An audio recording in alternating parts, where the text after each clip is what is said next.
Kabupaten Indragiri Hilir terletak di pesisir timur Pulau Sumatera, merupakan gerbang selatan dari Provinsi Riau.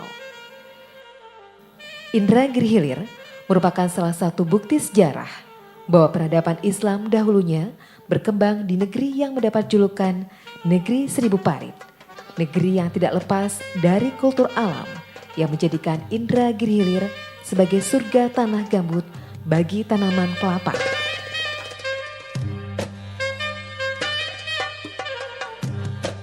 Menilik sejarah secara dalam, Indragiri Hilir meninggalkan bukti kuat bahwa daerah ini merupakan salah satu poros perkembangan Islam dengan adanya beberapa makam para ulama besar yang tersebar di Indragiri Hilir, seperti salah satu tokoh besar Islam yang bermakam di Desa Pasar Kembang, Kota Baru, Kecamatan Kritang, adalah Tuan Guru Syekh Abdurrahman Yakub, dan yang bermakam di Teluk Dalam Sapat, Kecamatan Kuala Indragiri, ialah Tuan Guru Syekh Abdurrahman Siddiq Al-Banjari, atau yang lebih dikenal dengan nama Tuan Guru Sapat di Kabupaten Indragiri Hilir, Provinsi Riau.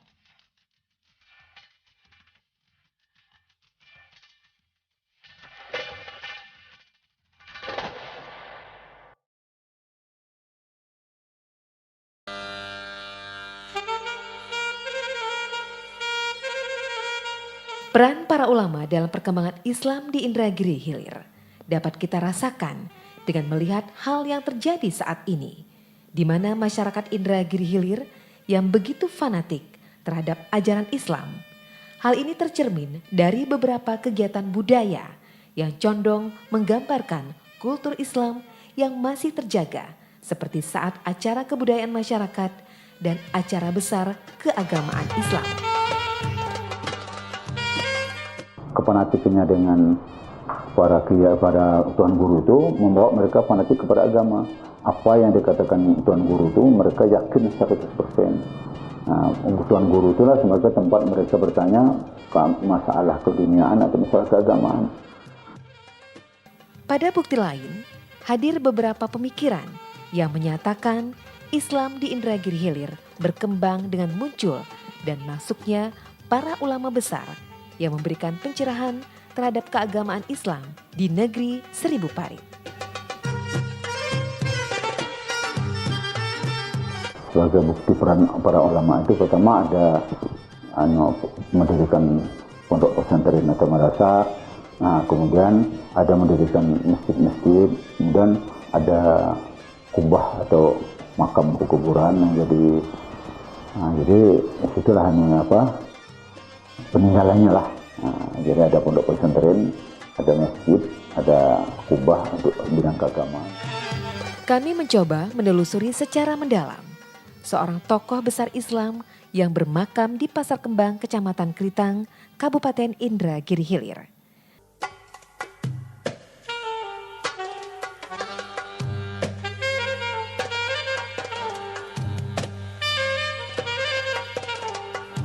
Kalau yang makam ini makam siapa, Pak? Ini makam Wan Fakih Haji Abdul Majid. Wan Fakih Haji Abdul Majid. Majid, datuk atau nenek daripada Haji Abdurrahman Yakub. Sepulangnya dari menuntut ilmu di kota Mekah pada akhir tahun 1937, beliau kembali ke Teluk Dalam Sapat Indragiri Hilir.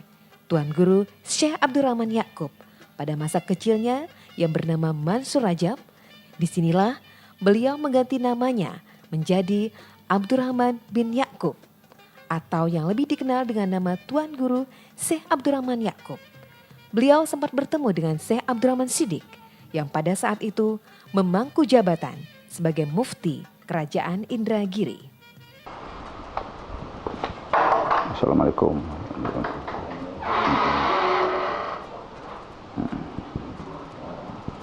Ini makam beliau. Ini makam Haji Abdurrahman Yakub. Jadi dalam usia dia meninggal tahun 1970 dalam usia 63 tahun. 63 tahun. Kemudian dia ini adalah datuk daripada bupati sekarang. Haji Muhammad Wardah. Haji Muhammad dan datuknya. Kemudian datuknya lagi ialah itu tadi Wan Fakih Haji Abdul Majid itu Datuk. Jadi Wardan ini generasi ke-6 sesudah Wan Fakih Haji Wan Fakih Haji Yakub. Nah, dia yang pertama mengembangkan syiar Islam yang secara sempurna ya Wan Fakih ini. Nah, sudah mengaji di Mekah selama 6 tahun dia di Mekah. Bergerak di Inhil ini menyiarkan Islam secara benar. Memang Islam sudah masuk sebelum itu, tapi dia mengajarkan Islam akidah secara betul. Kemudian baru dilanjutkan oleh Tuan Guru Abdurrahman Siddiq, kemudian dilanjutkan oleh Abdurrahman Yakub. Tahun 1938, beliau dipercayakan oleh Syekh Abdurrahman Siddiq untuk mengajar di Teluk Dalam Sapat. Dan saat itu, beliau mendirikan madrasah di Teluk Dalam Sapat.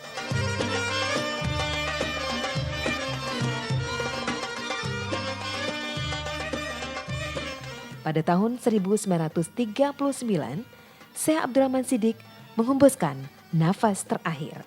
Tuan Guru Syekh Abdurrahman Yakub masih terus melaksanakan amanah Syekh Abdurrahman Siddiq untuk melanjutkan perjuangan di Indragiri Hilir, baik itu dalam proses perkembangan agama Islam, pendidikan, serta perjuangan kemerdekaan Indonesia. Ini Pak, kalau dari Haji Abdurrahman Yakub ini sendiri dengan Syekh Abdurrahman Siddiq sendiri, Ya, mereka ini berteman atau bagaimana? dia berteman, ketemu di Sapat lebih kurang 1 tahun. Dia dari Mekah langsung menuju Tuan Guru Abdurrahman Siddiq. Dia minta izin untuk buka sekolah di Teluk Dalam Sapat. Jadi sempat dia didukung oleh Abdurrahman Siddiq itu selama 1 tahun. Bahkan kalau umpamanya kata Mufti Indragiri masih ada, dia mengusulkan inilah gantinya Mufti Indragiri.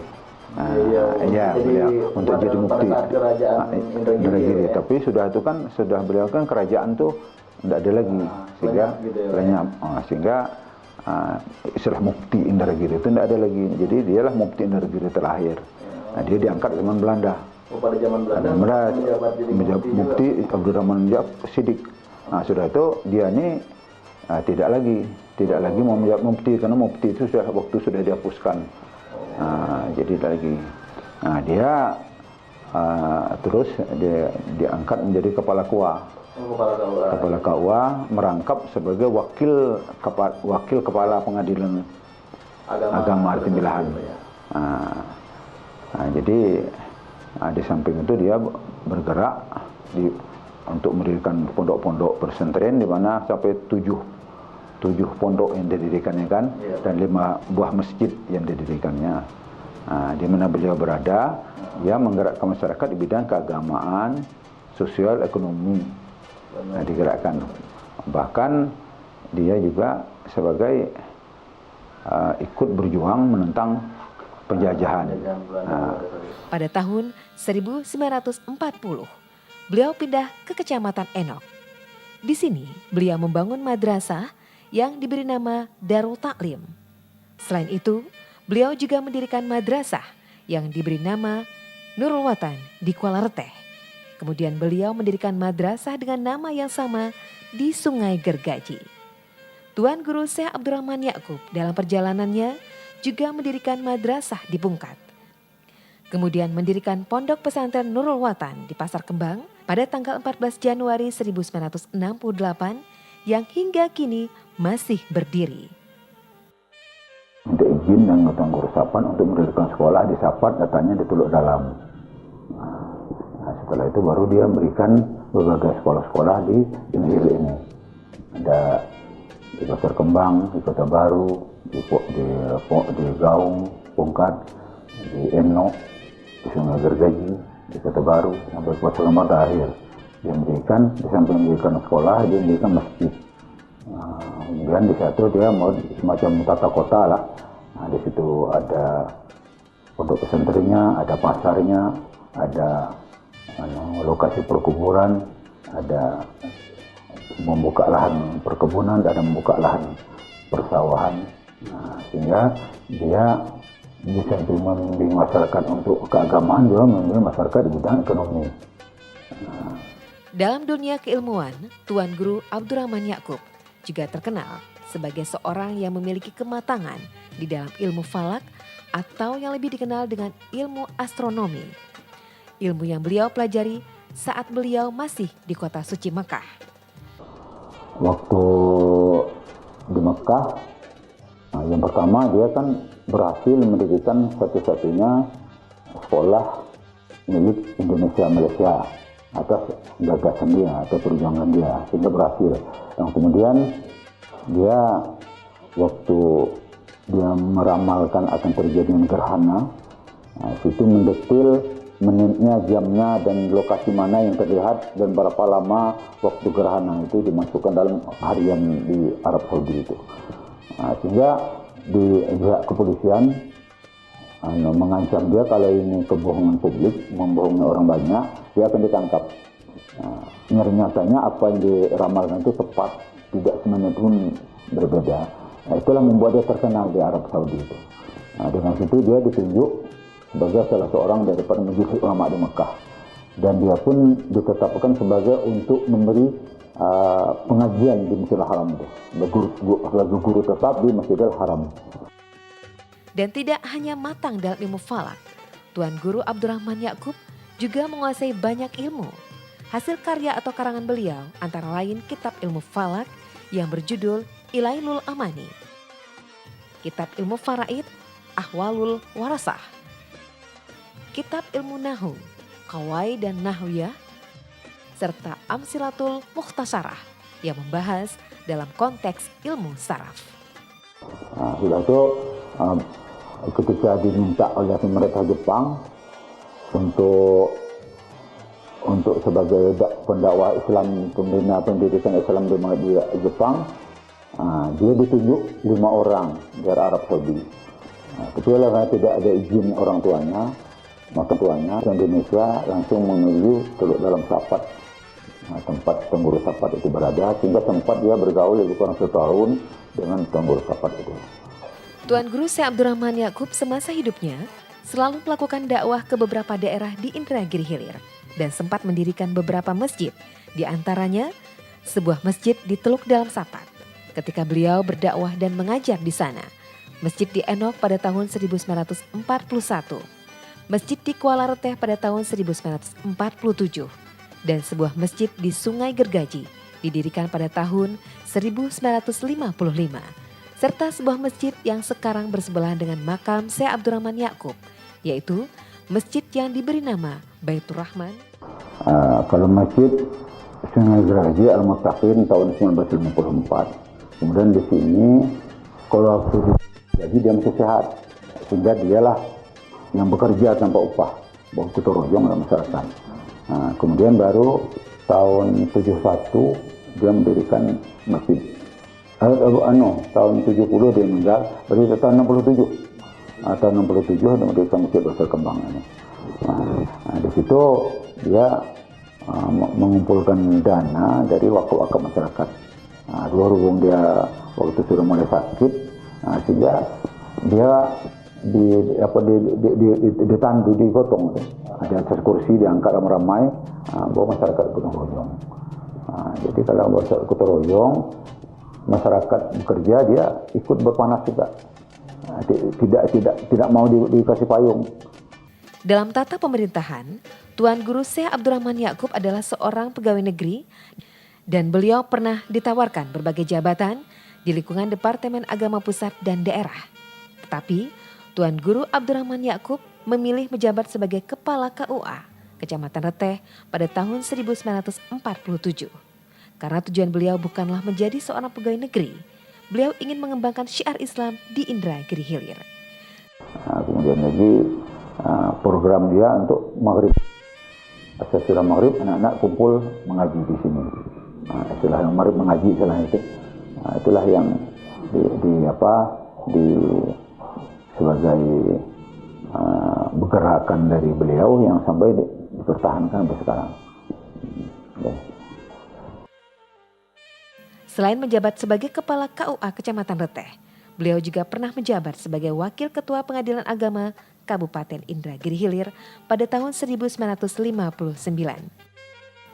Selain dari itu, Tuan Guru Abdurrahman Ya'qub juga seorang anggota Veteran Republik Indonesia atau Pejuang Kemerdekaan Republik Indonesia sebagai Seksi Perbekalan Tentara Nasional Indonesia Angkatan Darat Pangkalan Gerilya Wilayah 5 Indonesia.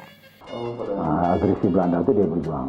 Untuk agresi pertama, agresi kedua dia berjuang itu di Inhil ini. Jadi untuk daerah Inhil, dialah sebagai kepala bagian perbekalan untuk angkatan perang yang berada di sini. Dalam hal ini, beliau telah mendapatkan surat tanda jasa dari Komandan Pangkalan Gerilya Wilayah 5 pada tahun 1948, serta urusan penampungan pengungsi dari Reteh Hulu di Kecamatan Reteh pada pergolakan PRRI atau yang lebih dikenal dengan nama Pemerintah Revolusioner Republik Indonesia pada tahun 1969. Pesan kita tentu dapat mencontoh, melanjutkan. Pertama mencontoh apa yang telah diperjuangkan dia, dan melanjutkan perjuangan dia, baik dari segi keagamaan maupun dari segi ekonomi kemasyarakatan. Jadi karena beliau ini dapat dianggap sebagai panutan. Sehingga kita mengharapkan perjuangan yang telah dirintis oleh almarhum itu dapat kita bantu, kita tingkatkan, kita dilanjutkan.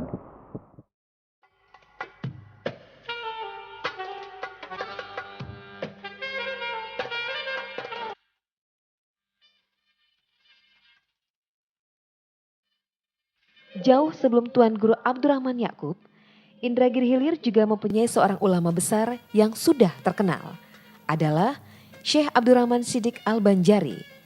Beliau merupakan mufti dari Kerajaan Indragiri. Beliau itu berkeinginan ingin tinggal di Indragiri Hilir ini. Nah, lalu menetaplah beliau di Kampung Hidayat ini. Kapan dulu? Nah, dari Kampung Hidayat ini beliau menyebar keluar lagi ke daerah mengajar di daerah Tungkal, kemudian mengajar di daerah Rengat, Tembilahan. Lalu beliau menjadi mufti besar Kerajaan Rengat pada waktu itu, di Rengat waktu Sultan Mahmud. Selain sebagai mufti, Syekh Abdurrahman Siddiq juga dikenal sebagai seorang guru yang banyak mengajarkan bermacam keilmuan, seperti berwira swasta kepada murid-muridnya. Menurut cerita bapak kita, yang saya tahu, ketika beliau mengajar di Kampung Hidayat ini, dari mana-mana lah orang yang belajar dari Malaysia, dari daerah-daerah lain menuntut ke sini. Selama beliau mengajar itu, menurut cerita bapak saya yang jadi murid dia, bapak saya kan mengaji sama Datuk almarhum Abdurrahman Siddiq itu dari kecil, umur 7 tahun, dan mengajinya selama 35 tahun. Kata bapak saya, di Kampung Hidayat itu kalau umpamanya menanak nasi, itu 16 kawah katanya satu hari satu malam. Selama beliau hidup di Kampung Hidayat ini. 16 kawah itu 16 kawah. Kan orang pengantin biasanya sampai 4 kawah, sampai 5 kawah biasanya. Ini 16 kawah, paling minim kata bapak saya 11 kawah. Beliau bukan hanya sebagai seorang guru, tetapi seorang yang mengajarkan ilmu-ilmu kerohanian yang lebih menekankan pada persoalan ketakwaan kepada Allah. Maka hari ini nilai-nilai ketakwaan itulah yang menurut hemat saya perlu kita implementasikan secara sangat-sangat signifikan dan mendalam di tengah-tengah kehidupan masyarakat.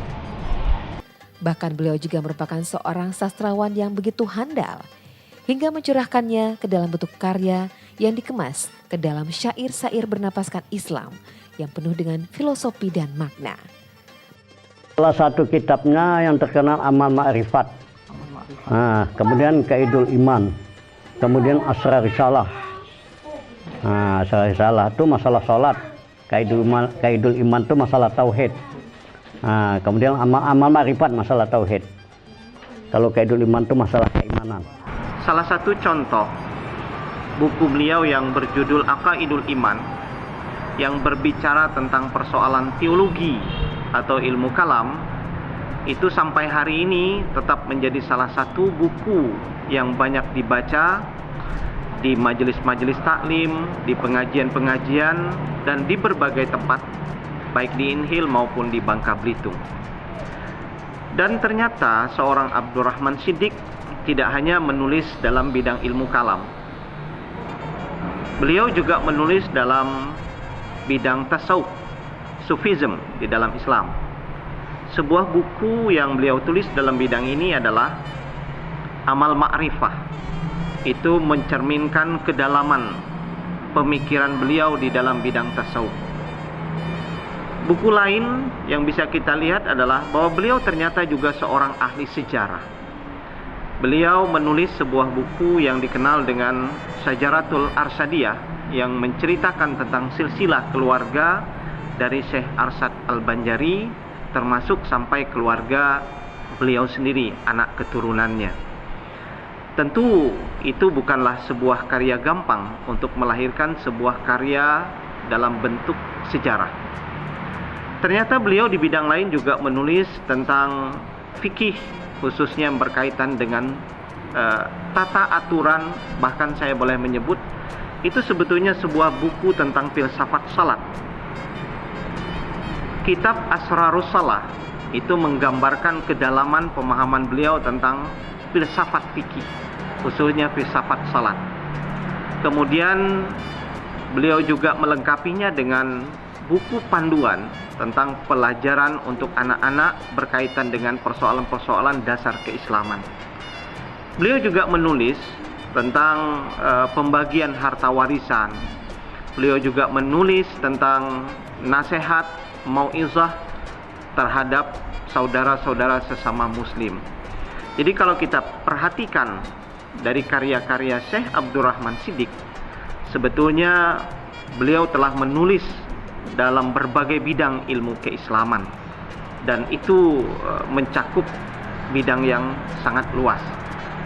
Dari sini kita bisa melihat bahwa sebetulnya beliau adalah seorang penulis yang prolifik, dalam artian beliau menulis di banyak bidang.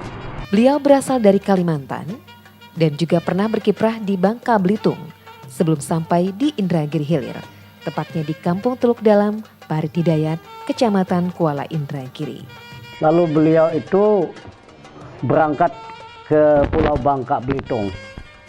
Nah, di Bangka Belitung beliau mengajar di daerah Mentok, di daerah Puding, pokoknya daerah Pangkal Pinang, kota Pangkal Pinang selama 12 tahun. Dan beliau banyak mendirikan masjid di sana. Dan pesantren di Pulau Bangka Belitung itu pun dinamakan pesantren Syekh Abdurrahman Siddiq. Entah berapa tempat di daerah sana tuh. Yang namanya Habji Abdurrahman Siddiq itu ketika dia berdakwah, kalau dalam bahasa di Bangka itu dikatakan ketika kita masih mendengar suara ayam berkokok, itu artinya ada perkampungan, maka beliau akan datang ke sana untuk berdakwah, menyiarkan agama Islam, memberikan pendidikan dan penerangan tentang Islam. Dan itu sama sekali beliau tidak menuntut upah, dan seluruh biaya yang beliau keluarkan itu beliau tanggung sendiri.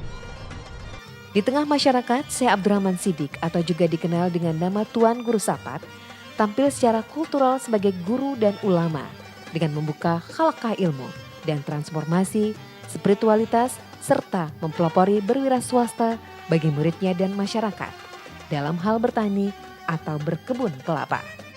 Inhil merupakan daerah yang berawa dan cocok untuk tanaman kelapa. Jadi begitu beliau datang ke Inhil, salah satu yang beliau kerjakan adalah membangun perkebunan kelapa dengan membuka sistem irigasi. Kita bisa mengatakan bahwa ini adalah sebuah inovasi yang betul-betul membantu masyarakat di Inhil untuk di kemudian hari bagaimana mereka seharusnya mengembangkan perkebunan kelapa. Karena sebelum beliau datang, masyarakat di sini belum menggunakan sistem irigasi atau katakanlah membuat parit untuk perkebunan kelapa. Menilik dalam konteks figur Tuan Guru Sapat, ketika masih hidup yang dijadikan sebagai suri teladan karena ilmu dan amanahnya, justru beliau menjadi motor penggerak atau agent of change masyarakat yang multi etnis dan multikultural tersebut dalam hal transformasi ilmu keagamaan dan transformasi sosial budaya. Di dalam tradisi keluarga Syekh Abdurrahman Siddiq, karena memang kami dibangun dengan semangat keberagamaan, maka yang menjadi prinsip utama dalam keluarga besar Syekh Abdurrahman Siddiq itu adalah bagaimana menjunjung tinggi moral agama itu dalam kehidupan, dimanapun dan kapanpun dan siapapun dia. Bahkan setelah Tuan Guru Sapat wafat sekalipun, masyarakat masih bisa merasakan arti penting terhadap eksistensi beliau melalui jejak yang ditinggalkan, tugas yang beliau laksanakan secara total dengan mewakafkan jiwa raga dan amal usahanya di bidang keagamaan, pendidikan dan sosial budaya secara ikhlas hanya untuk kemaslahatan masyarakat dan umat harus terus diperjuangkan dan dilanjutkan oleh kita semua. Selaku tokoh agama, beliau menteladankan perilaku-perilaku keagamaan itu kepada murid-murid, kepada khalayak. Nah, ini salah satu poin penting yang juga ditanamkan di tengah-tengah masyarakat, utamanya kepada keluarga. Keteladanan hari ini merupakan sesuatu yang, katakanlah ini sesuatu yang mahal sebetulnya hari ini. Ada banyak orang yang bisa mengatakan sesuatu yang baik, tetapi kemudian dia sulit untuk menerapkan kebaikan itu, utamanya untuk dirinya sendiri. Tetapi Syekh Abdurrahman Siddiq adalah orang yang melakukan itu. Ketika beliau mengatakan itu, maka beliau adalah orang yang pelaksana pertama dari apa yang beliau katakan.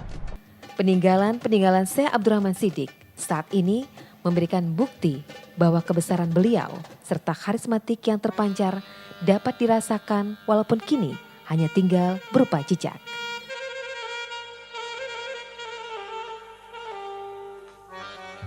Islam telah masuk ke dalam sendi-sendi kehidupan masyarakat Indragiri Hilir, mengalir dalam kebudayaan dan menyatu dalam perkembangan. Indragiri Hilir telah menorehkan sejarahnya dengan memberikan warna tersendiri terhadap perkembangan Islam di Nusantara. Salam Jejak Islam Indragiri Hilir.